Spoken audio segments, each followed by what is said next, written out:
Hello everybody, it is time for Climathon 2025. Hello everybody, my name is Tasmin. I am an author of these books around me, and I am also very passionate about the environment, and I make YouTube videos here about my life on Pico Island on the Azores, but also about books and writing and just very random things sometimes. And what I also do is I host the Climathon. So this readathon has been around for a couple of years now, and it has evolved from like a month-long event to now a year-long readathon with 12 prompts. And I'm going to explain it to you guys for those of you who are completely new here. I'm so excited that you're here. And for those of you who are doing this for yet another time, the ground rules are still the same, so you can skip that part if you'd like.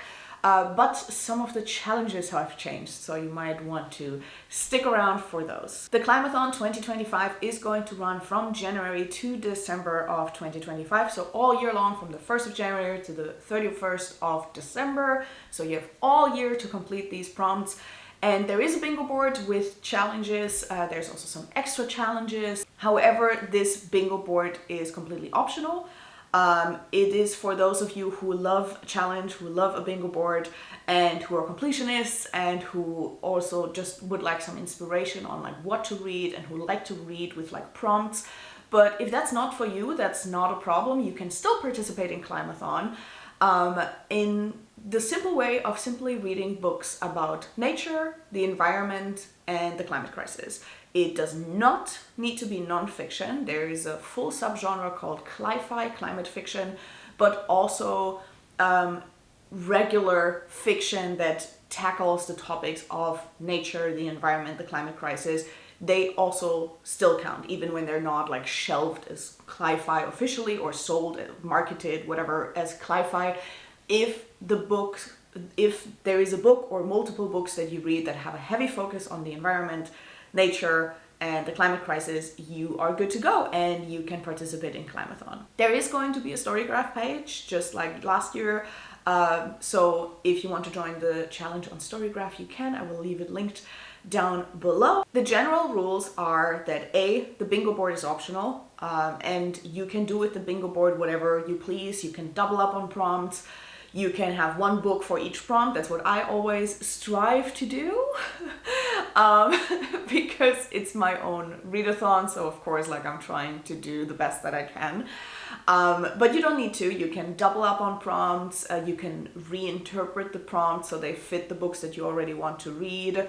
You can read whatever genre you like, fiction, non-fiction, poetry, whatever it may be, as long as it's a book about these topics or about the challenge prompts, you're good to go. There's also some extra challenges, which are also completely optional. They're just here to inspire actual action in real life. While no genre is off limits, it is very encouraged to specifically read books by BIPOC and Indigenous authors, as well as LGBTQIS Two-Spirit Plus authors.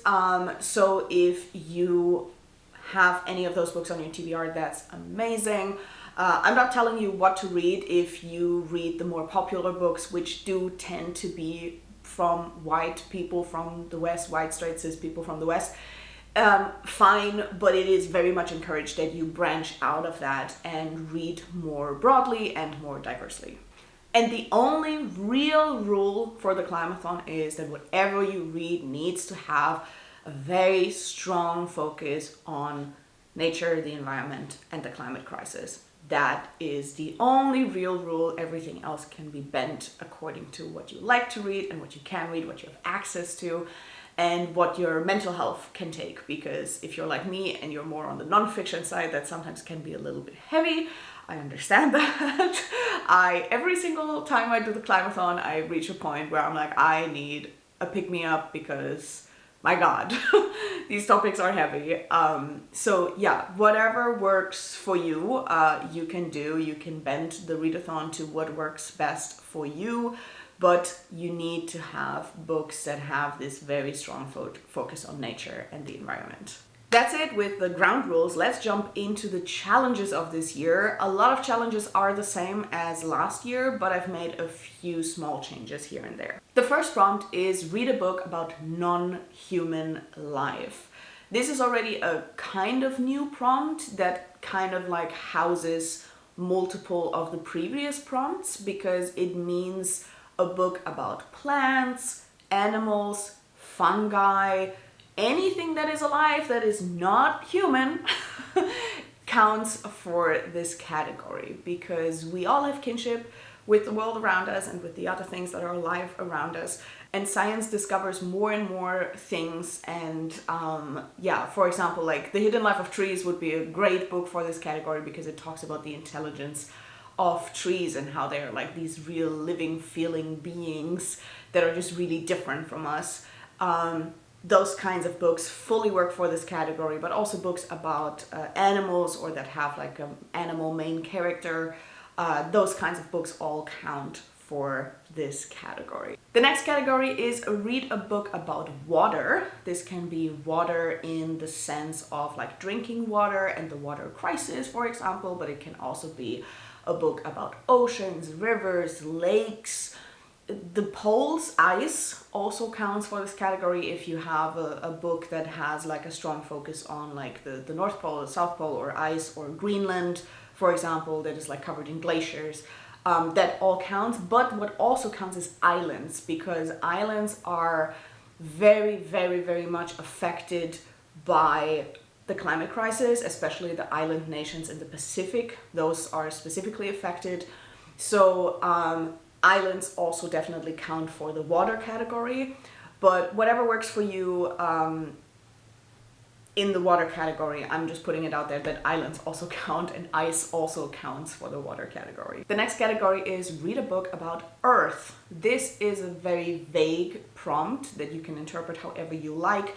This basically houses everything that doesn't fit into the other prompts, because it can be about geology, about the weather, about the climate crisis in general, about Earth as a planet, about Earth in the terms of soil, all of those kinds of things. Like, this is a very, very vague prompt that you can interpret however you like.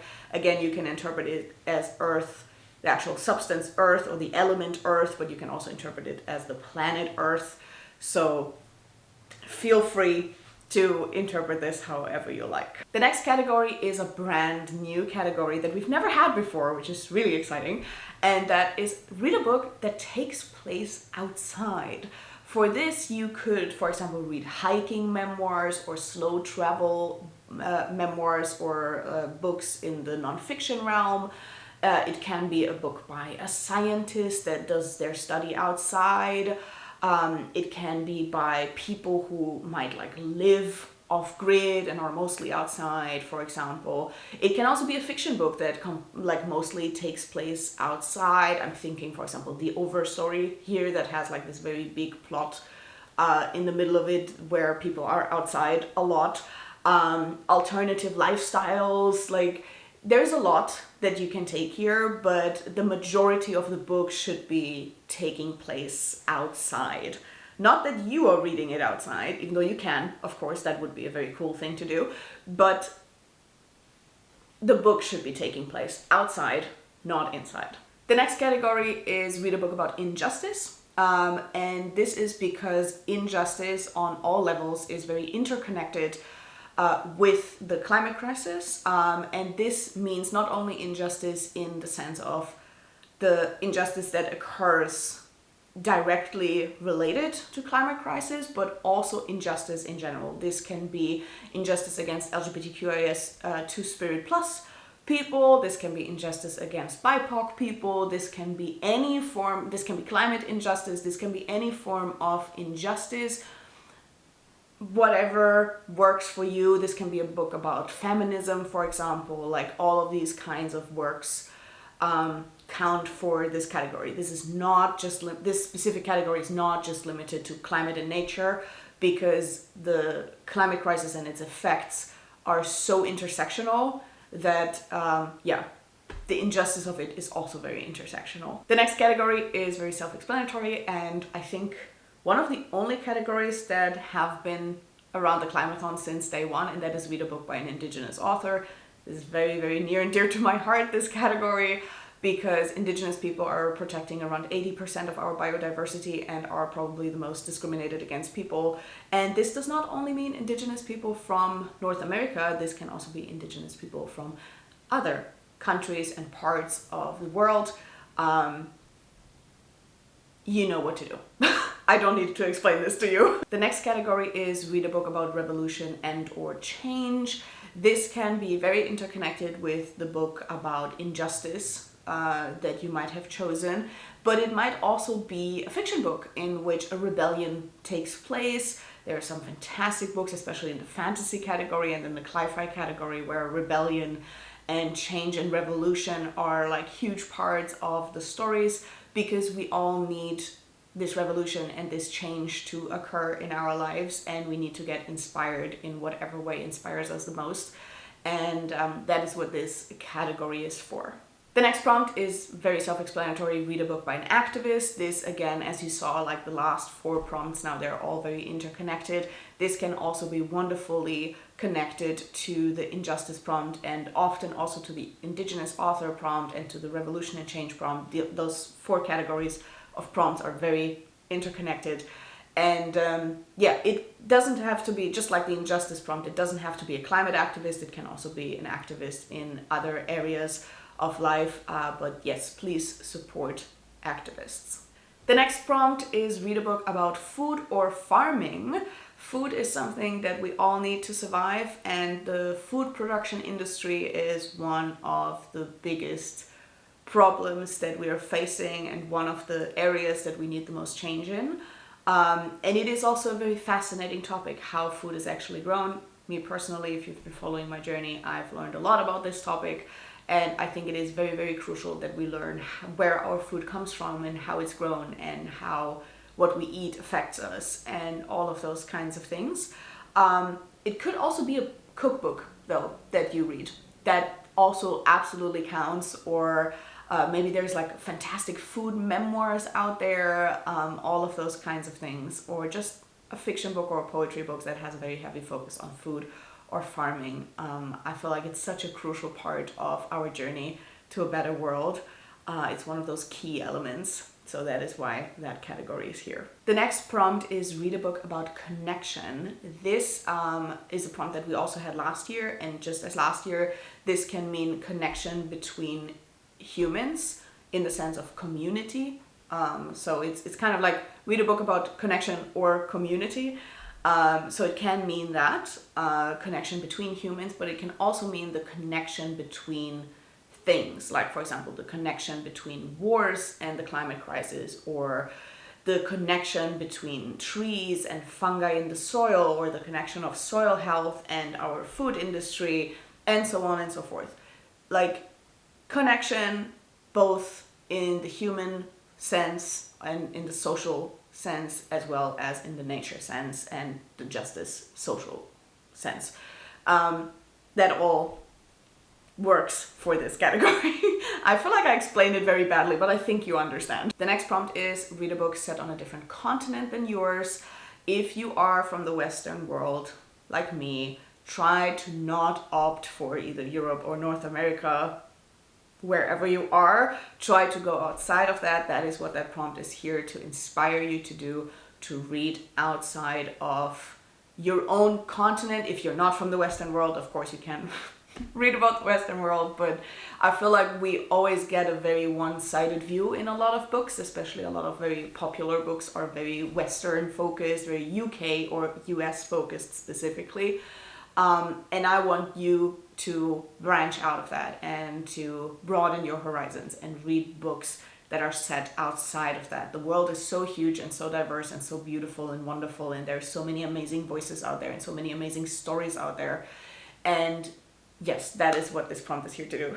And the last prompt is to read a book about hope or solutions.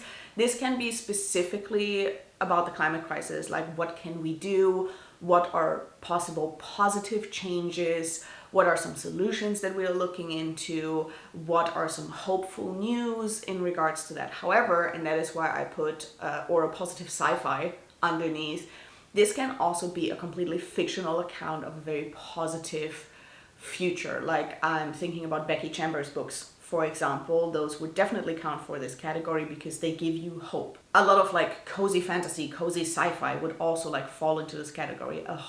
A book that gives you hope, a book that makes you feel good, a hope that gives you the power to move on your journey, because the world is sometimes really, really hard on us, and sometimes we just need that positive book that gives us hope and makes us feel all fuzzy and warm inside, and that also totally counts. There's also the aspect to this that we, especially in the sci-fi genre, we have a very heavy focus of like, oh, what happens after the disaster, after the world is already ruined, but we need positive alternatives to that.